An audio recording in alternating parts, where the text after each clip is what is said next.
তরমুজ পাগলার সামনে তরমুজ দেখা তো মাথা মুতা ঠিক নাই। মামা কাটেন। কিরে মামা কাটতে আছে ভিতরে তো মনে কেমন জানি হয়। আরে বাবা লালের ডরাডরি। দেখি বাসায় আনলাম। এ কি ধোকা হো গিয়া মেরা সাথ।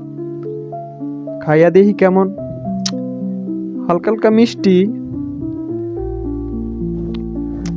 বুঝতেছি না কি হইতাছে। আরেকটা কামুট খাইয়া দেই।